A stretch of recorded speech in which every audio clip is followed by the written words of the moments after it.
cómo hemos aprendido.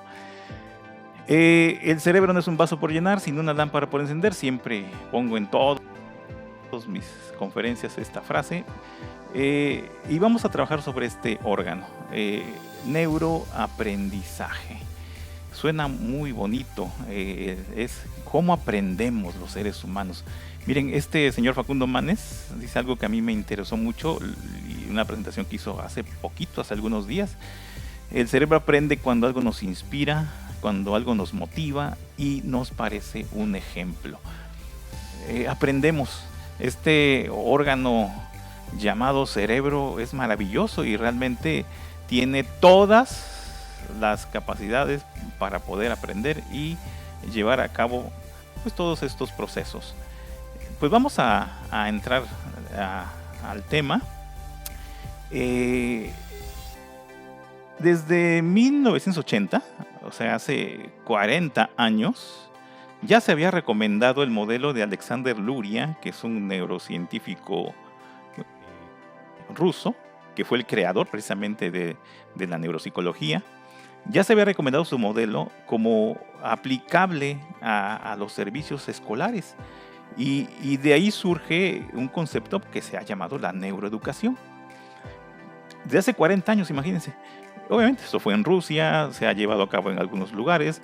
Y este concepto de neuroeducación pues tiene dos elementos fundamentales, que creo que son los que se han desarrollado últimamente. Y el que más ha sonado pues es el primero, que es la neurodidáctica. La neuroeducación tiene que ver con esos dos elementos, y el que vamos a explicar hoy nosotros es el de abajo, neuroaprendizaje. A lo largo de las experiencias que he tenido en el país dando mis cursos con psicólogos, con maestros, pues explicando sobre el funcionamiento del aprendizaje, el desarrollo de habilidades cerebrales, apoyo con una resistencia, con algunas personas que decían, oiga, pero es que las cosas no son así, son de otro modo. Y decía, bueno, ¿cómo de otro modo? Entonces empezábamos a dialogar y lo veía yo en varios lugares, en el norte, en el centro del país, en el sur, y hasta que me di cuenta que muchas personas estaban bastante empapadas de los conceptos de neurodidáctica, y entonces todo lo veían desde ahí. Y entonces les faltaba la otra parte. Decía yo, es que yo les explicaba, lo que yo estoy ofreciendo no es exactamente neurodidáctica, es otro elemento que también tiene que ver con la neuroeducación, que se llama neuroaprendizaje. Y entonces acomodábamos. En ningún momento decíamos que la neurodidáctica era algo inadecuado, no, sino que tenía que complementarse con otro elemento que se llama neuroaprendizaje. Pero el detalle es el siguiente. Yo creo que en la medida que descubrimos y aclaramos la diferencia entre una cosa y la otra, vimos grandes diferencias. Y creo que en este webinar lo que intentamos es también plantear esa diferencia. La neurodidáctica, dice un texto que ahí está el autor Guillén de 2016, dice que el aprendizaje se da al activar el sistema de recompensa cerebral asociado a la dopamina. La dopamina nos motiva de forma intrínseca. A nuestro cerebro le encanta la novedad, dice Guillén. Despertar las emociones y la curiosidad genera mayor atención. Motivar a nuestros alumnos para que vivan experiencias gratificantes, claro que sí. Activar sustancias químicas nos hace sentirnos bien, es imprescindible para el aprendizaje, claro que sí. Todo esto muy cierto, sí. Pero fíjense, ¿qué dicen otros autores? Que van más en función al neuroaprendizaje. Y podría ser algo muy opuesto. Por ejemplo, esto, la corteza prefrontal ejerce una fuerza que se antepone a las emociones. Entonces, parece que no va de acuerdo con lo que dice la neurodidáctica. Los aprendizajes nuevos y complicados, dice Wolber, requieren activar la red ejecutiva central.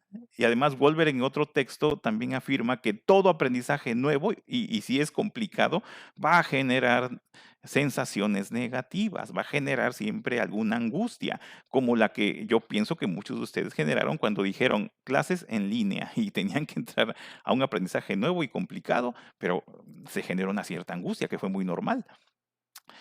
Otra afirmación que hacen estos autores, por ejemplo, los humanos aprendemos por 4 operaciones mentales donde sobresale la planificación. Otra afirmación es esta: en la jerarquía cerebral de la corteza prefrontal es la máxima estructura generadora de aprendizajes deliberados.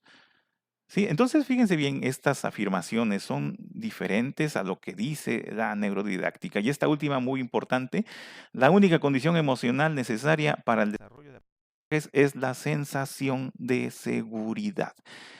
No quiere decir que la neurodidáctica se equivoque, no. Lo que pasa es que va enfocada a otros fines, que es lo que fuimos investigando, fuimos desarrollando y hemos llegado a la conclusión de lo que está aquí, que la neurodidáctica le interesa el desarrollo de lo que está aquí. Primero, aprendizajes inmediatos. Eso. A la neurodidáctica le interesa que aprendamos rápido. Y está bien.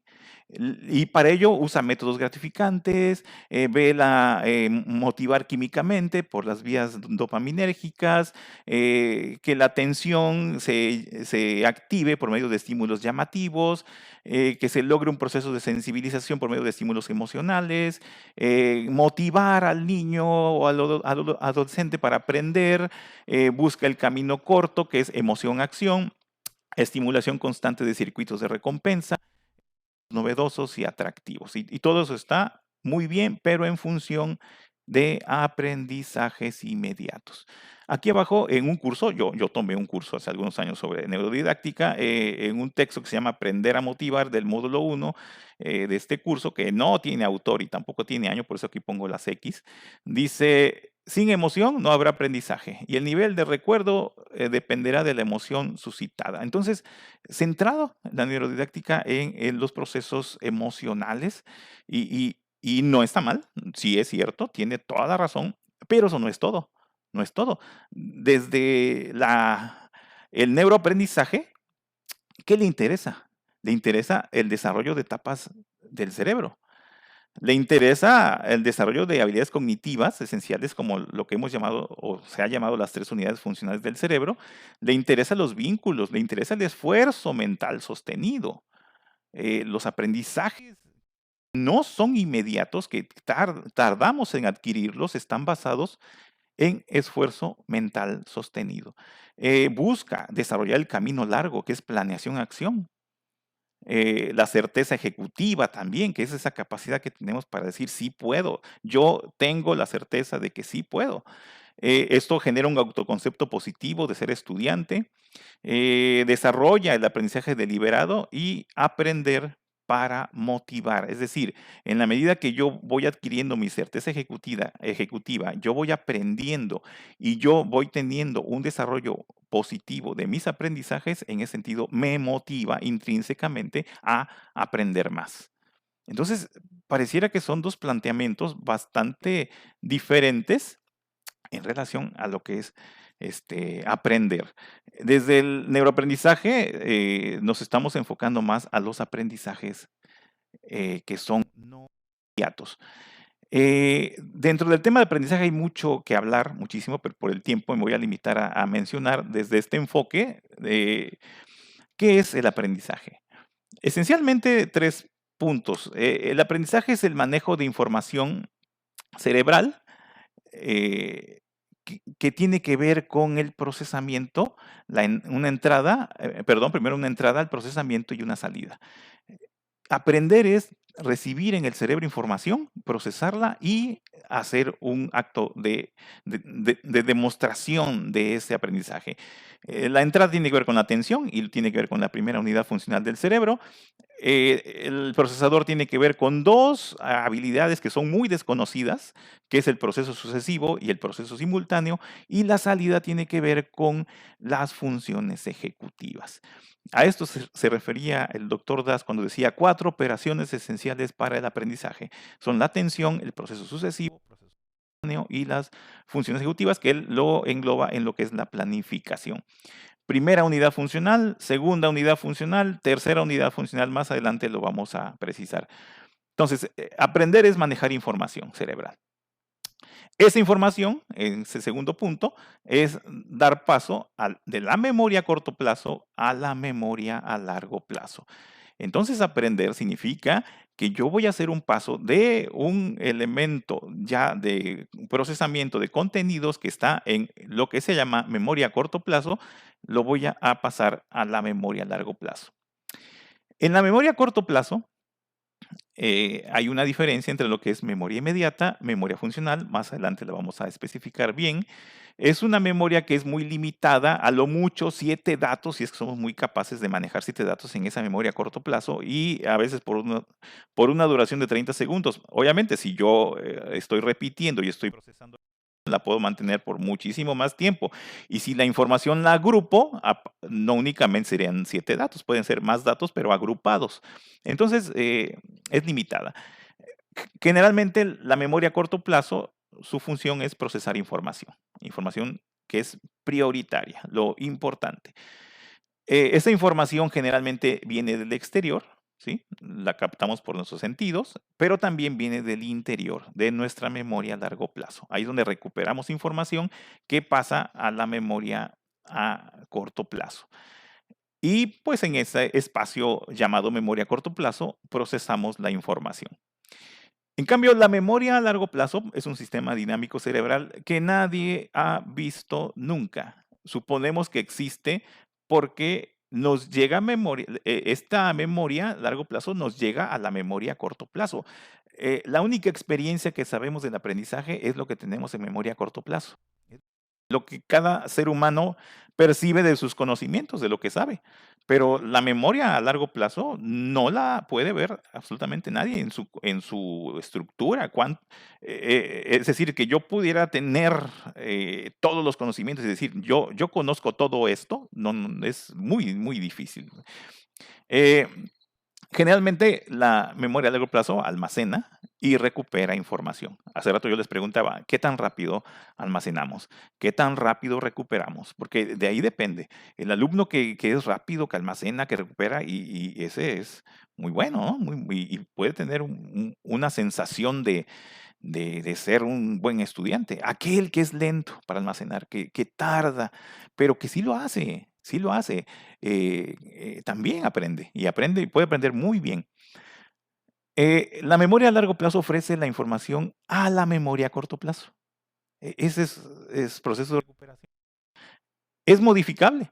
Toda información que se procesa en memoria a corto plazo va a modificar, va a complementar todo lo que está en ese sistema dinámico. Por eso es un sistema dinámico que se va moldando, que va cambiando y que va creciendo y tenemos una ilimitada capacidad de información a largo plazo. Ilimitada, no ha habido un límite para decir ya hasta aquí aprendí, ya no puedo aprender más, no se puede. Es totalmente ilimitada. La memoria a largo plazo nos ofrece sentido y significado en la medida que tenemos información ahí, nos ofrece sentido y significado a lo que recibimos en memoria a corto plazo. Entonces, este fenómeno del aprendizaje pues tiene que ver de ese paso. Yo recibo la información y la tengo en mi memoria a corto plazo, pero la tengo que pasar a memoria a largo plazo y ahorita vamos a ver ese detalle. Dice el otro punto, puede ser inmediato el aprendizaje o puede ser no inmediato. El aprendizaje que es inmediato tiene que ver con datos o estímulos, como lo dice aquí, que amenacen la supervivencia. Estímulos que despierten una emoción intensa, estímulos que tienen sentido, que tienen que ver con lo que yo tengo como impulsos, que yo tengo deseos, tiene que ver con significado, con aquello que yo entiendo muy bien, pero esencialmente son aprendizajes que los datos generan una emoción intensa. Entonces hemos aprendido muchas cosas así, y sobre todo en memorias episódicas de nuestra vida. No se nos olvidan, hay cosas que no se nos olvidan por el nivel emocional que tuvieron. Relaciones amorosas, relaciones con nuestros papás, situaciones a lo mejor difíciles, de miedo, etcétera. Todo eso fue inmediato. No nos esforzamos para ese aprendizaje. En cambio, el aprendizaje no inmediato, ese va a ser, se genera cuando el dato o el estímulo es sometido a una tarea. Cuando yo me esfuerzo, ya sea una tarea obligada o una tarea por intención propia, que cuando hablamos de aprendizaje deliberado es porque es una intención mía propia que yo quiero aprender. Entonces, aquí hay una diferencia muy importante entre neurodidáctica y neuroaprendizaje, porque parece que la neurodidáctica está enfocada a los aprendizajes inmediatos. Y qué bueno, está bien. Pero el neuroaprendizaje está enfocado a los aprendizajes que no son inmediatos y realmente, y es posible que esos sean los aprendizajes más importantes y más necesarios. Maestro, maestra, lo que usted ocupa para dar su clase, lo que usted ocupa para ganarse la vida, yo creo que no fueron aprendizajes inmediatos. Este proceso de aprender a hacer clases en línea, de manejar la tecnología al modo como usted en estos meses ya lo ha aprendido, casi año, no fue rápido, no fue así inmediato. Tal vez ya traía usted en su memoria a largo plazo algunos elementos, tal vez algunos no tenían nada y poco a poco lo han ido aprendiendo y han sido aprendizajes que no fueron inmediatos. Entonces, creo que aquí hay una diferencia muy importante. La neurodidáctica no es que se equivoque, no. El problema es que la neurodidáctica no ha puesto el límite, es decir, nosotros llegamos hasta acá. Y creo que en ese sentido, pues, además, pues se ha vendido muy bien y ha habido cursos y cursos de neurodidáctica, la gente compra y lo ve como algo, pues, muy atractivo. Pero creo que hay algo más de esto. Miren, en la memoria a corto plazo, se ha dividido en memoria inmediata y memoria funcional. La memoria inmediata es la memoria que tiene que ver con información del exterior, información del interior. Cuando hablamos de información del interior, hablamos de la memoria, de la información que viene de memoria a largo plazo y también de la información que viene de mi cuerpo. Ahí está. Las emociones y demás. Pero fíjense bien, esa información, esa memoria inmediata necesita del proceso de atención selectiva para pasar a lo que se llama memoria funcional. Por eso el nombre, la memoria funcional es de aquello que me va a funcionar, aquello que voy a ocupar. Entonces, fíjense bien, eso es un dato muy importante porque muchos niños funcionan en memoria inmediata, muchos jóvenes tienen muy buena capacidad de memoria inmediata, pero si tienen problemas de atención y sobre todo de atención selectiva, van a tener problemas muy serios en pasar la información de memoria inmediata a una memoria que es para el uso. Fíjense bien, ¿para qué sirve? Ya es información para procesar, ya es información para planear acciones, que es lo que se ha llamado memoria de trabajo. Ya es información para guiar la acción.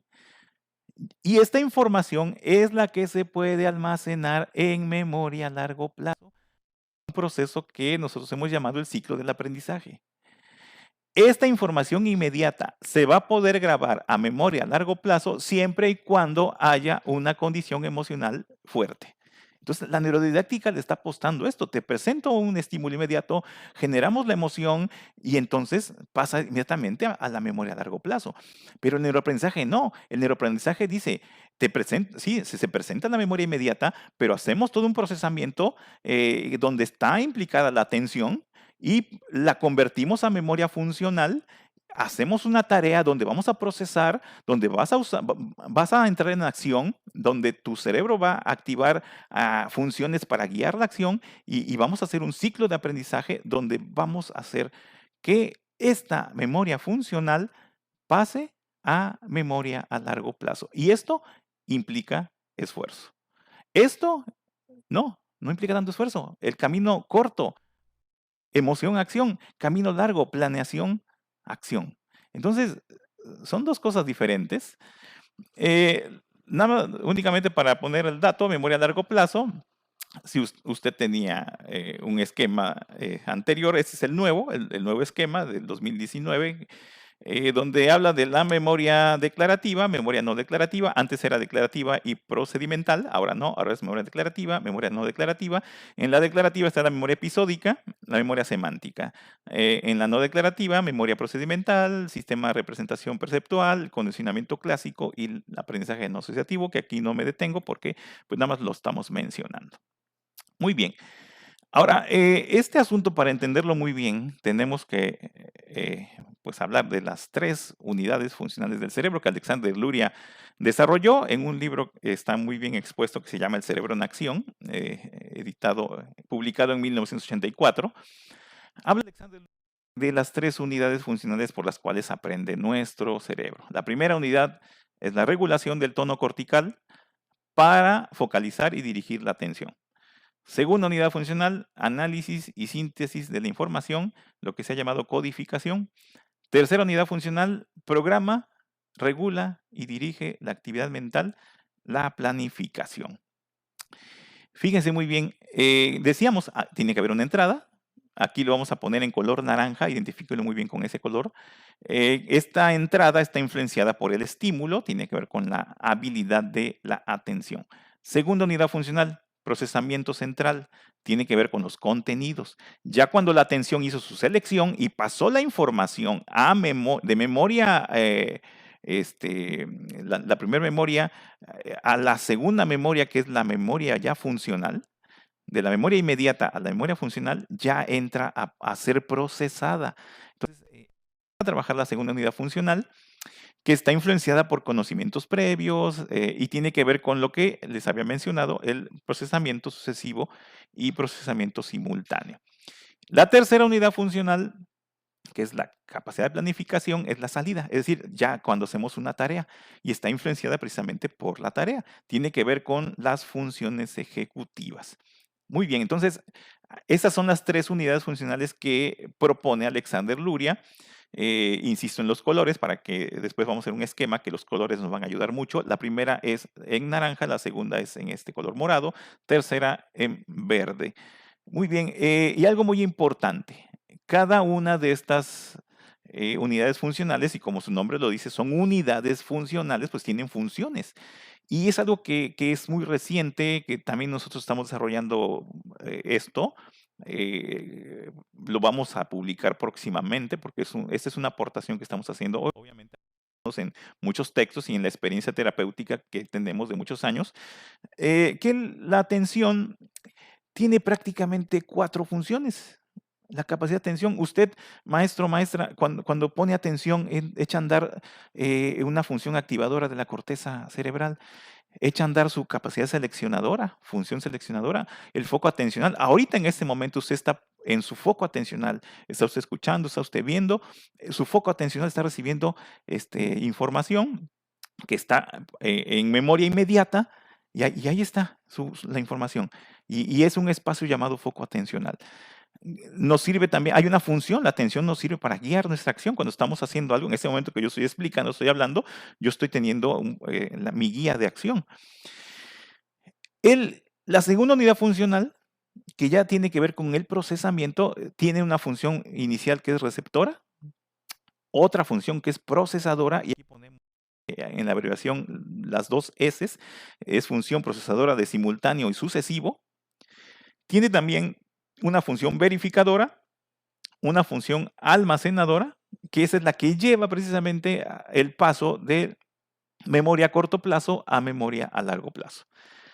Y por último, la tercera unidad funcional tiene 5 funciones, que son en lo que se basan las funciones ejecutivas, que es primero la función de acción planificadora, planificar, organizar una acción. Función activadora, iniciativa de acción, y no únicamente iniciativa de acción, sino también perseverancia de acción. Proceso inhibitorio, que es la capacidad de detener, la capacidad de poder detener impulsos, muy importante este proceso inhibitorio. El proceso flexible adaptativo y que nos hace adaptarnos. Por ejemplo, este cambio que hicimos, ¿no? De la modalidad de estar en línea, pues requirió de usted, maestro, de usted que está aprendiendo, pues procesos inhibitorios, flexibilidad adaptativa, muchísima flexibilidad adaptativa, yo creo. Y una de las grandes funciones de la tercera unidad funcional es la automonitorización, que es la capacidad de checar todo lo que está haciendo, desde las funciones de la atención, funciones del procesamiento central y las mismas funciones de la tercera unidad funcional. Gracias al proceso de automonitorización checamos todo. Entonces, la tercera unidad funcional es una unidad de fuerza, de energía. Es una parte de nuestro cerebro que está en la parte prefrontal de nuestro cerebro, que tiene que ver precisamente con activarnos, con planear, activarnos, llevar a cabo acciones. Entonces, esto lleva a lo siguiente, que la atención nos da la capacidad de enfoque con esas 4 funciones. El procesamiento central nos lleva a la capacidad de obtener entendimientos. Es decir, entendimiento es entender, comprender aquello que ya hemos procesado gracias a la información que me ayuda la atención a tenerla, y ya teniendo los entendimientos, entonces puedo entrar a la acción y logramos, con nos sirven estas 13 funciones, nos tienen que servir, pero hay un detalle. Eh, los aprendizajes inmediatos ocupan primera unidad funcional y segunda unidad funcional, una parte nada más. En cambio, los aprendizajes no inmediatos ocupan las 3 unidades funcionales. Entonces, el aprendizaje no inmediato es un aprendizaje más completo. Ahí entramos a lo que es el ciclo del aprendizaje. Y aquí lo dice, mire, todos los aprendizajes inmediatos están basados en la activación de la primera y segunda unidad funcional. La tercera queda anulada. Entonces, un niño que aprende muy bien, aprende rápido y el profesor está totalmente enfocado en llamativo, en generar lo que dice la neurodidáctica, activar el sistema de dopamina y el niño se emociona, le presentamos cosas. Entonces el niño se emociona muchísimo. Yo me acuerdo cuando se lleva la maestría, el doctor Ábrego nos llevó un cerebro humano, nos lleva, saca de una caja con líquido y pone en una charola un cerebro y dice, mira, aquí este es un cerebro humano. Nos quedamos impresionados cuando vemos el cerebro. Obviamente, eso te genera una sorpresa, genera, sí decir, wow, y pones atención, claro que sí, es muy cierto, pero el problema es que miren, cuando hay una presentación de un estímulo que, como dijimos, tiene que ver con la supervivencia, el dato es extremo emocional, el dato es llamativo, tiene que ver con mis impulsos, o además es muy necesario, eso me va a generar una motivación de aprender y obviamente una motivación, una emoción, pues grande, lo cual, eso activa, la primera unidad funcional va a ser que se active la corteza cerebral con se apoya de un elemento que está en el tallo cerebral llamado el SARA, que es el sistema activador reticular ascendente, que es el que ayuda a activar la corteza cerebral. El SARA lo que pretende es activar memoria a largo plazo para que la información que viene de fuera, del estímulo, y la información de la memoria a largo plazo entre a la segunda unidad funcional en su función receptora. Pero eso genera, por todo la activación emocional, que se active en zonas subcorticales esencialmente del sistema límbico. La amígdala, el hipocampo, el hipotálamo, y haciendo que se segreguen sustancias químicas que son importantes para este aprendizaje. Bueno, la segunda unidad funcional, en su función receptora, hace el proceso la función procesadora, simultánea sucesivo, y eso le hacen tener los entendimientos inmediatos, entiendo, el dato es fácil de entender, la primera unidad funcional recibe la información en el foco atencional, pero inmediatamente la segunda unidad funcional hace su función almacenadora, porque el dato tiene un elemento emocional bastante significativo. Entonces yo recuerdo, no se me olvida el doctor Ábrego llegando con su cerebro en vivo, así, nos presentó, nos lo puso y el olor que emitía, nos dijo, tóquenlo, toquen el cerebro, mire, tóquenlo. ¿Cómo se siente? Ese es un cerebro, aquí están las zonas. Y ahí fue donde me aprendí exactamente la zona frontal, zona temporal, zona parietal, cómo se veía el cerebelo, cómo se veía, o sea, un cerebro en vivo. Y obviamente también genera una cierta angustia, porque bueno, ¿y quién habrá sido el fulano o fulana que está aquí? ¿Qué recuerdos tiene ese cerebro? ¿Qué tendrá? Todo eso se mueve en el aprendizaje y no se me olvida. Todos los aprendizajes no inmediatos sí van a requerir la activación de las 3 unidades funcionales. Vean la diferencia. Va a requerir de las 3 unidades funcionales y por lo tanto estamos hablando de un proceso muy diferente. Cuando se nos pide lograr una tarea, maestro, usted le dice a su alumno, vamos a hacer esto. Por ejemplo, cuando el maestro Pelayo, también en la maestría, nos explicó los ritmos cerebrales y nos dijo, investiguen sobre ritmos cerebrales, la siguiente clase les voy a preguntar. Y entonces yo me fui a casa y me di a la tarea de buscar información sobre ritmos cerebrales. Eso es la tercera unidad funcional. Llego, quiero hacer la tarea, la primera unidad funcional activa la corteza cerebral, activa el SARA, me activa qué ideas tengo yo en mi memoria a largo plazo sobre el tema, pero además me llega información pues del exterior de la tarea. Entonces, mi segunda unidad funcional en su función receptora recibe la información de la memoria a largo plazo y también y eso es memoria inmediata. Hasta ahí estamos en memoria inmediata. Cuando la primera unidad funcional hace su función seleccionadora y selecciona de toda la información que tiene la información que se va a procesar, entonces la segunda unidad funcional ya entra en el proceso en la función procesadora y ya se convierte entonces esto en memoria funcional. ¿Sí? Esa diferencia es muy importante porque entrar a memoria funcional es meternos al proceso que implica esfuerzo, que no se hace tanto en los aprendizajes inmediatos. Entonces, el aprendizaje que no es inmediato requiere esfuerzo, requiere entrar a la memoria funcional, que obviamente es memoria a largo plazo. Cuando la segunda unidad funcional ya procesó, me pasa la información a la primera unidad funcional, a lo que se llama foco atencional. El foco atencional pasa la información a la tercera unidad funcional para que se planifique la acción y eso se llama memoria de trabajo. En el momento que yo ya estaba leyendo sobre ritmos cerebrales, información, algunas la tuve que desechar. Mi unidad funcional, primera unidad me seleccionó, procesé información poco a poco, pasaron los minutos, y yo leyendo. En mi foco atencional me surgió la información, y en mi tercera unidad funcional me da la acción de planear. Entonces, lo que yo hice es hacer un esquema. Mi acción era hacer un esquema, ya mi tercera unidad funcional me dice, bueno, ¿cómo lo vas a hacer? La segunda unidad me dio los entendimientos, entonces eso me generó la posibilidad de hacer un esquema. En ese momento entra la fuerza activadora para iniciar la ejecución. Y esa ejecución va guiada por la primera unidad funcional en su guía de acción y la segunda unidad funcional, que es la función de verificación. Se hace el mantenimiento de la acción, igual, guiado por la primera y segunda unidad funcional. Y aquí es donde la tercera también unidad funcional entra con su proceso inhibitorio y su proceso de flexibilidad adaptativa por si es necesario aplicarlo. Y aquí sucede algo. Miren, hay una flecha que va a subir.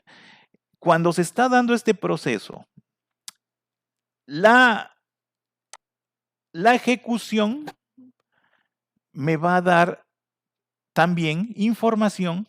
La misma ejecución se convierte en información que recibe la segunda unidad funcional.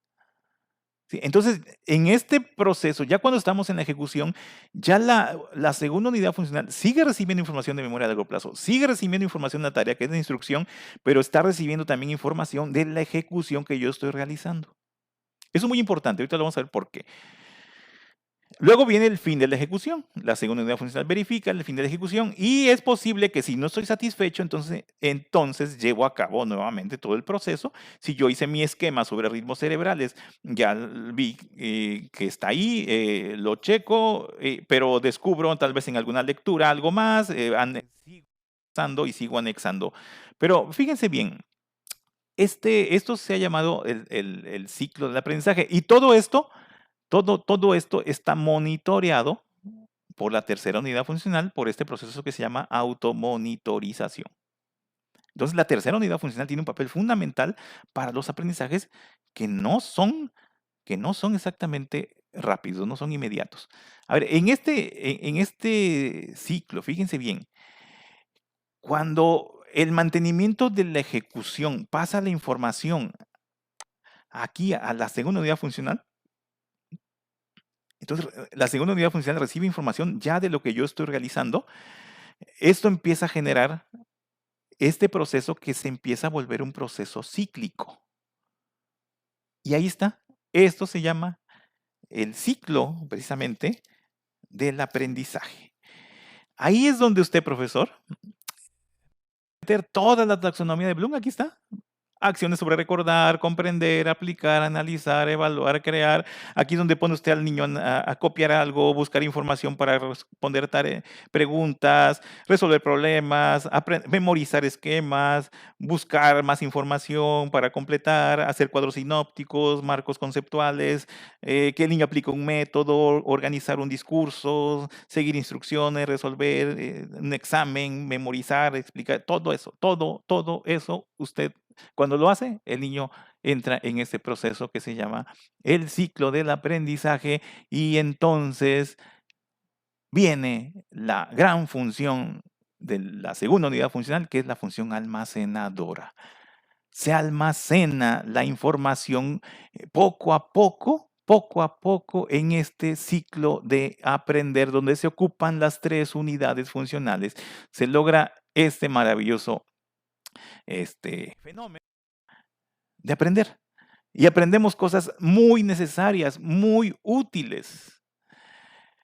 Gracias a las 3 unidades funcionales, gracias al ciclo de aprendizaje, gracias a las funciones ejecutivas sobre todo, gracias al esfuerzo mental sostenido, a un proceso que se llama hiperfrontalidad, porque eso no se da si no hay hiperfrontalidad, es decir, que la parte frontal del cerebro se active de una manera mayor.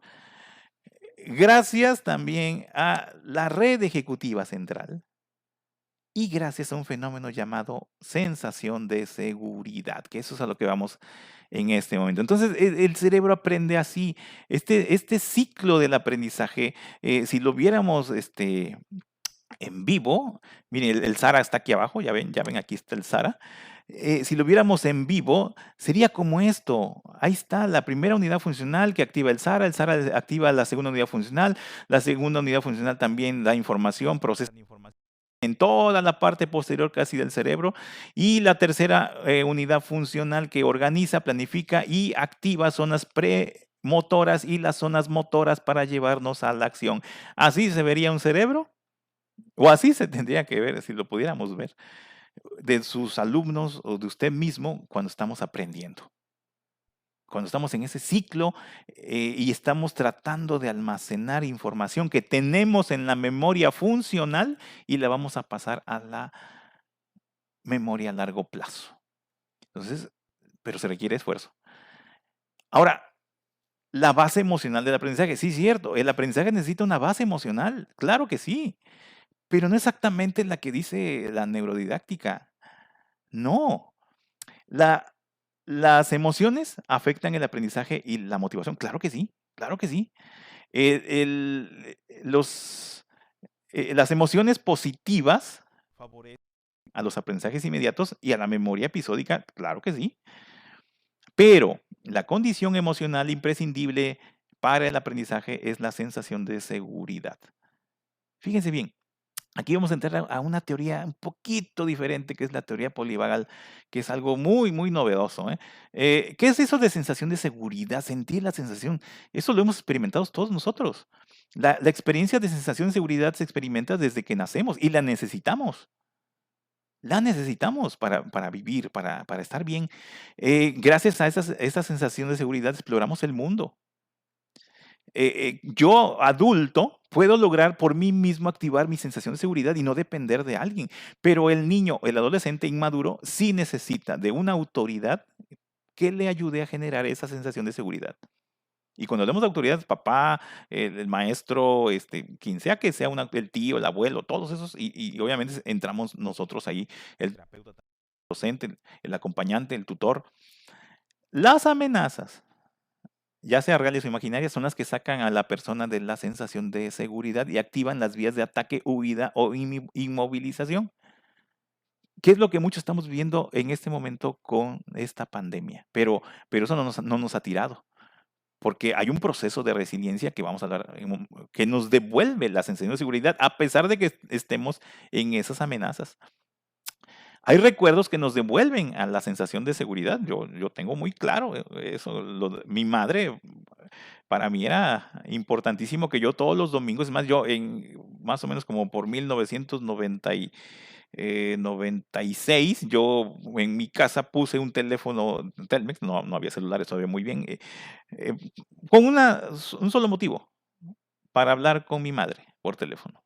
Ella está en Córdoba y yo no podía, tan cerca que estamos, pero era complicado que yo pudiera viajar. Pero los domingos, a la misma hora, casi siempre, llamaba a mi madre para escucharla, para que me contara, para que habláramos, podíamos estar 20 minutos, media hora, cada domingo. Si no podía el domingo, el lunes. Mi madre sabía. yo necesitaba escucharla, porque ella me da a mí, me daba a mí en esos años, pues, la sensación de seguridad. Eh, en el ámbito escolar, el estudiante necesita de esa sensación de seguridad.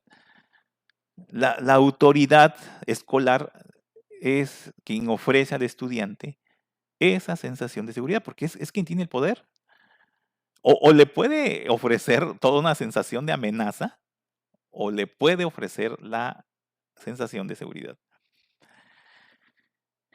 Eh, eh, las emociones negativas sobre el aprendizaje pueden ser manejadas con resiliencia cuando el estudiante experimenta la sensación de seguridad. Dice la neurodidáctica, hay que darle al muchachito experiencias positivas, que se admire, que sorprenderlo, generar para que aprenda. Pero dice el neuroaprendizaje, sí, qué bueno, pero ¿y si no? ¿Y si yo la obligación que tiene que hacer el niño le genera enojo? Y no puedo cambiarlo, o sea, tiene que hacer el niño una operación matemática, tiene que trabajar el inglés, tiene que trabajar, etcétera, y de pronto eso le molesta. Sí, no está mal. Es una respuesta natural del niño, pero dice el neuroaprendizaje, esa emoción negativa puede ser manejada siempre y cuando el niño o ese estudiante, adolescente, experimente, tenga como base la sensación de seguridad.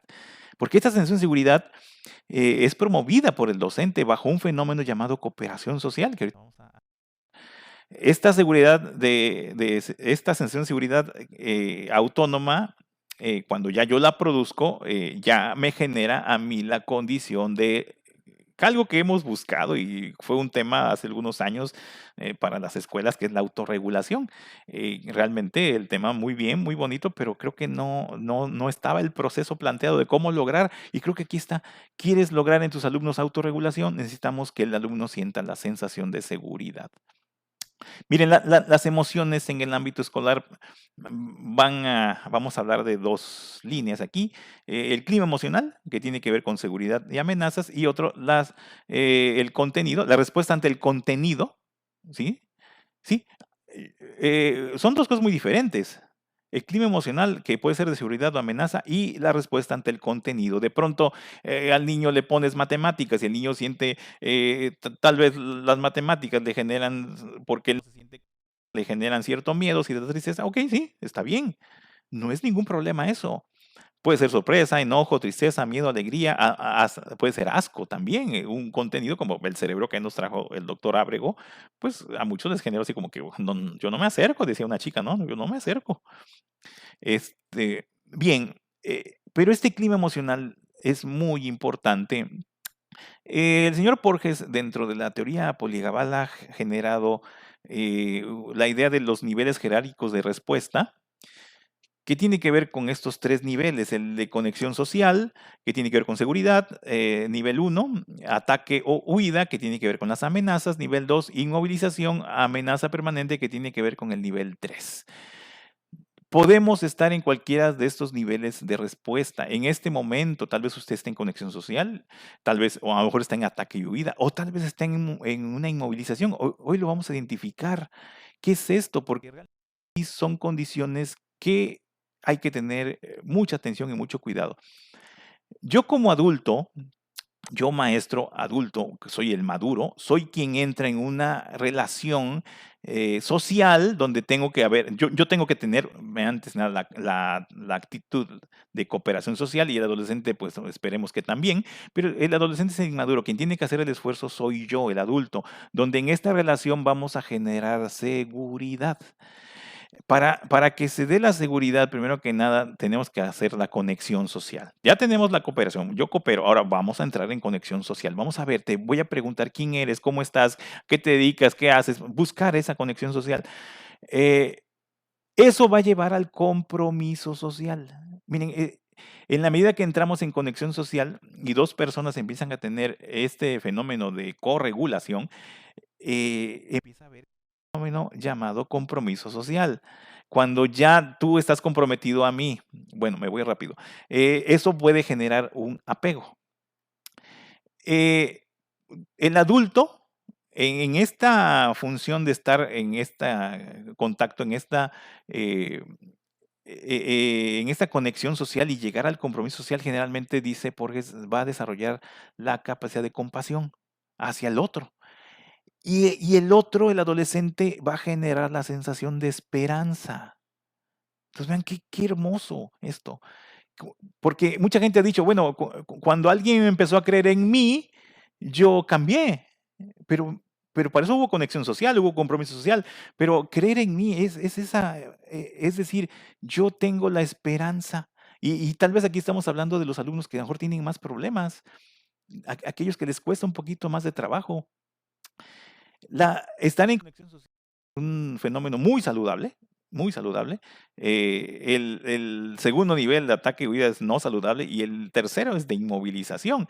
Podemos estar aquí y bajamos. Flecha roja es bajar al nivel 2, bajamos posiblemente a nivel 3, pero flecha verde, si tengo la capacidad de resiliencia, puedo subir yo al nivel y puedo llegar nuevamente a la conexión social. Puedo estar aquí. Tal vez muchos eventos en el día, muchas situaciones me han metido al segundo nivel, al tercer nivel, pero si yo he sido capaz, he sido resiliente, he podido salir de esta situación. Y si no puedo salir y me quedo atorado, porque esto genera ya patrones de conducta, me puedo quedar atorado en el segundo nivel, que es no saludable, o puedo estar atoradísimo en el tercer nivel, que sería terrible porque es un nivel ya de destrucción. Eh, Ubíquese usted, cuando estamos en conexión social y cuando generamos que nuestro alumno entre en conexión social, generalmente respondemos organizamos, seguimos planes, entramos en el autocuidado, nos jugamos, entramos al humor, actividad lúdica, somos productivos, regulamos, gestionamos, organizamos nuestras respuestas. Qué importante. En cambio, cuando alguien entra en el ataque y huida, entra el proceso de la adrenalina, hay una alteración corporal, empieza a tener dificultades de concentración, hay un freno a seguir, como que ya no quiero, quisiera yo mejor huir porque es ataque y huida, dificultades de memoria, irritabilidad, enojo, hay una actitud negativista. Entonces, muchos alumnos pueden estar en esa condición. O, peor, estar en la inmovilización, que ya hay una activación del cortisol, lo que Seiwei llama Selye llama el tercer nivel del estrés. Cortisol, desesperanza, tristeza, aislamiento, baja energía, desánimo, malestar corporal. Y puede haber jovencitos que estén en esa condición, en sus clases, que también esto está influido por la situación familiar, está influido por las relaciones que tienen con sus papás, todo eso puede estar en esa situación, ya sea de ataque, huida o inmovilización. Mire, Porges dice, en nuestra agenda personal y profesional debe enfocarse a hacer que las personas se sientan a salvo. Esto que está entre paréntesis que dice aquí profesional, lo puse yo, la frase dice en nuestra agenda personal, pero yo incluí aquí profesional también, sobre todo cuando estamos trabajando con personas, ¿sí? Venimos al mundo configurados para conectar de por vida, para la búsqueda de seguridad en las relaciones con los demás. Este es el cuadro. Maestro, el alumno necesita, sí, un elemento emocional para estudiar, sí, pero ese elemento emocional se llama de seguridad. Si nosotros podemos darle esa sensación de seguridad. Claro, para que yo se la pueda dar, yo tengo que estar en el nivel 1. Si yo estoy en el nivel 2, nivel 3, no puedo. No puedo. Entonces, tenemos que estar nosotros en esa conexión social, en esa cooperación, tratando de hacer un compromiso social con nuestro alumno y para eso tengo que entrar en contacto con él, con su persona. ¿Quién eres? ¿Cómo eres? ¿Qué haces? ¿Qué te dedicas? ¿Dónde vives? ¿Cómo vives? Toda esa información que podemos buscar, podemos hacer. Bueno, por último, conclusiones. Todo esto nos ha llevado a plantearle a ustedes algunas cosas que ya no vamos a discutir, solamente las vamos a comentar. La excesiva estimulación de las vías de recompensa es el principio de toda adicción. Entonces, cuidado con la neurodidáctica. Si neurodidáctica está usando las vías de recompensa para aprender, pues cuidado, porque están enseñándole a un niño que las cosas no tienen un esfuerzo, que se aprende rápido.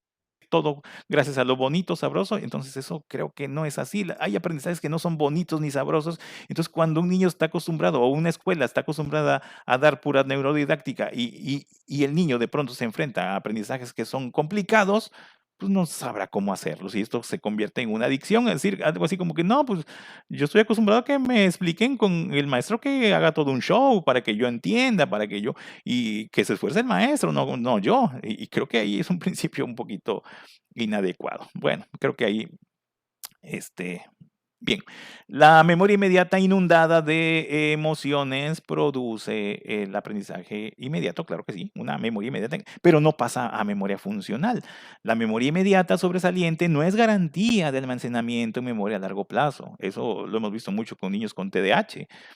Las respuestas que vienen de la memoria inmediata, cuya información no pasó a memoria funcional, no garantiza el paso a la memoria a largo plazo. Bueno, eh, otras conclusiones a las que hemos llegado es el desarrollo de este fenómeno llamado certeza ejecutiva genera una autoimagen positiva sobre ser estudiante y eso es lo que genera la motivación intrínseca a aprender.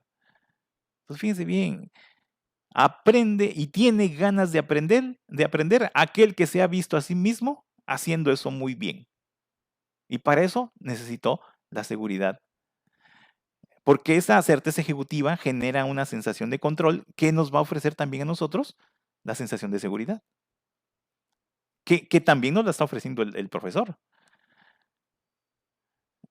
El ciclo del aprendizaje es resiliente porque devuelve al nivel de sensación de seguridad. En el momento que tú dices, ay, esto no lo entiendo, esto, no, y genera una angustia, quisieras evitarlo, pero si tú te metes al ciclo del aprendizaje y entran tus habilidades, primera unidad funcional, segunda unidad funcional, tercera unidad funcional, y entran a ese ciclo de aprendizaje y vas entendiendo, llegas a los entendimientos y dices, sí aprendí, sí lo logré, entonces te hace resiliente, es decir, te genera la seguridad de que sí aprendes.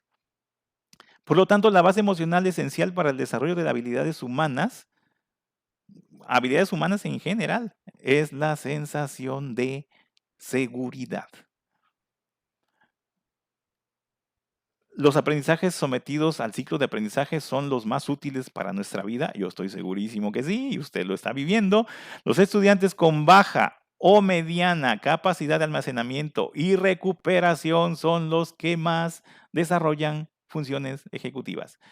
Si usted es de los macheteros, qué bueno, porque somos los macheteros, y yo me incluyo ahí, los que hemos desarrollado más funciones ejecutivas, porque son lo que más hemos trabajado. A veces vemos y papás que dicen, es que mi hijo aprende muy rápido. Ay, qué padre. Sí, ¿saben qué? Cuidado con eso. Porque un niño que aprende rápido y recupera rápido la información y no es una información que no la procesa tanto en el ciclo de aprendizaje, posiblemente es un niño que tiene funciones ejecutivas deficientes. Entonces, cuidado con eso. La sensación de seguridad y la certeza ejecutiva ofrece la capacidad de enfrentar contenidos desagradables y generar aprendizajes no inmediatos. Entonces, aquí estamos en otra postura muy diferente a lo que plantea la neurodidáctica, porque no todo va a ser agradable al niño, no vamos a poder sorprender al niño. Maestro, maestra, dígame usted sí o no. Usted a lo mejor se ha preocupado por esto, tal vez la neurodidáctica le ha dicho, sorprenda a su alumno. Maestro, podemos sorprender a un muchachito, clase media, que tiene celular, tablet, tiene sistema de cable, tiene su computadora, tiene más de cuántos videos en YouTube y que él vive sorprendiéndose, o sea, ¿podemos sorprender a un niño que está extremadamente sorprendido? Va a ser muy difícil, muy difícil. Mejor preparémoslo para enfrentar lo que no le gusta. Preparémoslo y insistamos en que cuando el niño se enfrenta a lo desagradable, puede hacerlo y puede aprender y aprender muy bien si se mete al ciclo del aprendizaje bajo una condición donde yo le estoy dando seguridad. Las 3 unidades funcionales son necesarias para lograr el ciclo de aprendizaje, para lograr los aprendizajes no inmediatos y obviamente para lograr la certeza ejecutiva, que es muy necesario. Ya, por último, la corregulación, que es esta relación yo adulto, tú adolescente, esta corregulación que se lleva a cabo entre adulto y adolescente llevará a es decir, al adolescente, poco a poco a la autorregulación. Yo te acompaño a ti, te doy la oportunidad que experimentes conmigo la sensación de seguridad para que entonces tú puedas realizar después por ti mismo las acciones que son necesarias para el aprendizaje y ya tú te puedes autorregular. Maestros, antes de que alguien diga que hoy no se puede, déjeme decirles que sí se puede. La tecnología nos separa físicamente, pero no socialmente. Podemos promover la conexión y el compromiso social en línea, claro que sí lo podemos hacer. Si esta la gente se enamora en línea y se enamora bien, ¿eh? Y se enamora bien. El profesor que genera en su estudiante la esperanza sobre aprender es un profesor Calasancio. Con esto creo que termina este asunto. Este cerebro, ahí es donde estamos trabajando y lo que estamos haciendo todos es preparando, entrenando, enseñando cerebros. ¿Para qué? Para la felicidad. Exactamente es lo que usted, yo y muchos estamos haciendo. Miren, le anexo, no le dije, pero estas diapositivas las tiene la maestra Flor para que se las pase a ustedes. Y aquí están la bibliografía de todo lo que los autores que he mencionado, por si usted le quiere echar ahí pues una revisadita. Y ya termino yo pues mostrando que pues el cerebro no es un vaso por llenar, sino una lámpara por encender. Y me gustó, me di la tarea de buscar hasta una frase de San José de Calasanz. Yo trabajé en Escuela Pía desde hace muchos años y tengo un cariño muy grande a lo que ha hecho San José de Calasanz y esta frase me gustó y creo que es ad hoc a lo que estamos hablando. El problema educativo es tan importante que requiere educadores dotados de inmenso amor, paciencia y otros valores. Y creo que esos otros valores es lo que ustedes dar la capacidad de seguridad, la sensación de seguridad a su alumno. Cuando ustedes ofrecen eso, le están ofreciendo a su alumno la posibilidad de que él genere una esperanza de aprender y de lograr ser y tener y obviamente lograr. Si usted es inspiración, si usted es ejemplo, usted puede motivar a sus alumnos a aprender. Porque dice Facundo Manes que el cerebro aprende cuando algo nos inspira y usted podría ser ese inspirador. Cuando algo nos motiva, usted podría ser ese motivador.